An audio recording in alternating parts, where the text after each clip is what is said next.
Land is one of the greatest resources we have around this area. It is an asset that we value because it is, like for me, it's my livelihood. That is what I rely on. It's my source of income. It's my where I get my food from. So I value land very much. My name is Ruth Becca. I come from Rarieda sub-county, central Uyoma. I come from a community where there are small-scale farmers. Most families practice farming on a small scale. Welcome to Get Ready, brought to you by the World Bank and the Forest Carbon Partnership Facility. In Becca's village and around the world, people who depend on forests for food and income are being hurt by climate change. Hundreds of years of carbon dioxide and other heat-trapping gases is heating the earth and disrupting weather patterns.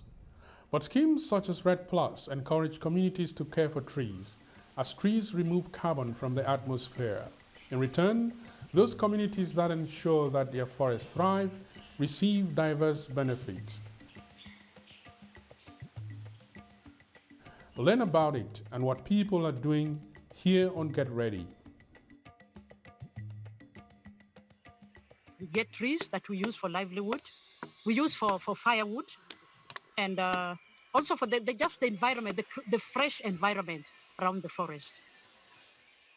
Climate change has really been a challenge because of the unpredictable weather patterns, especially around our area, the western area that I come from. We've been experiencing changes that have affected even our crops because at times there's a lot of rainfall, at times there's little rainfall. Becca's community started work with a World Bank project that compensates communities for reducing carbon emissions through sustainable agricultural practices and forest management.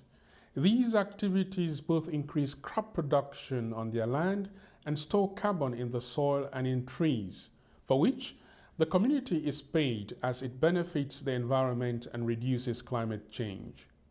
The project has grown into a part of life for her people because they have a way to get the benefits they want and use the benefits as they decide. Because of increased benefits, increased profits that we are now able to earn from the businesses that we have around, like the fish farming, we have our farms. So there's improvement of, we have good roads, accessible roads. We are now able to drink clean water. We have clean drinking water. And we also have a dispensary close by. Our schools are also nearby. We are able to walk to them. Elizabeth Munyeria of Via Agroforestry tells us how it happens. Her organization and the World Bank collaborated to set up the project.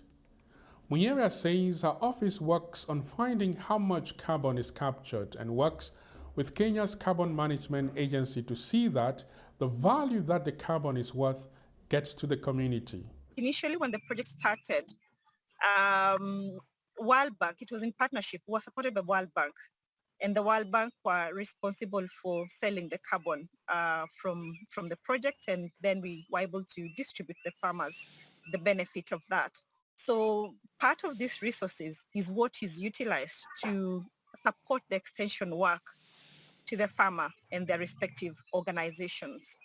And the rest is shared out to the farmers.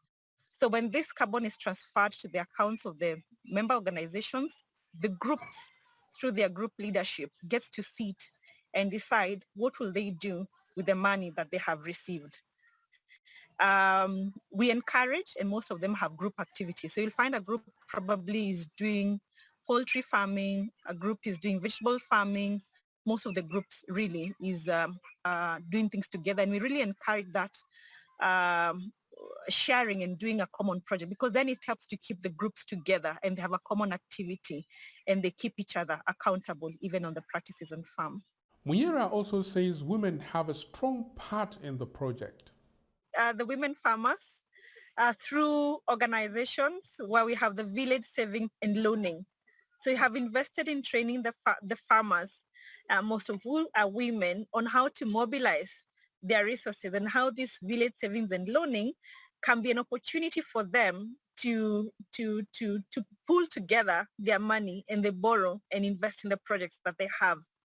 Secondly is also the issue of deliberately even identifying the community trainers, the community trainers who are working in the communities. Then we have a good blend of both women and men, so that the women will also reach out to the women, and women also have people to look out to.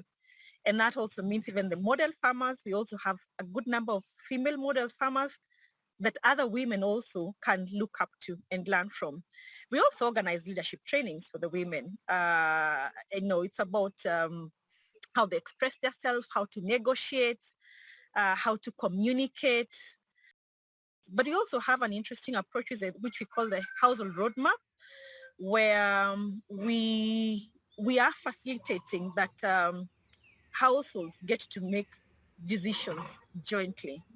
Becca, as a farmer, says the whole community's work is paying off. I would say it is completely beneficial to the community, and it has helped the community to arise above the level that they were in their earnings and their livelihood. The carbon project has helped us to be able to have income generating activities. This carbon has really helped us it has improved our livelihood. It has improved a lot. It has helped us improve a lot. Working together for the common good is vital.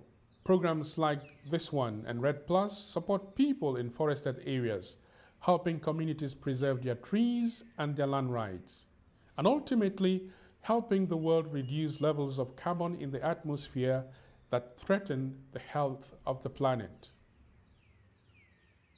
Get Ready is a production of the World Bank and Developing Radio Partners. I am Eugene Fongwa.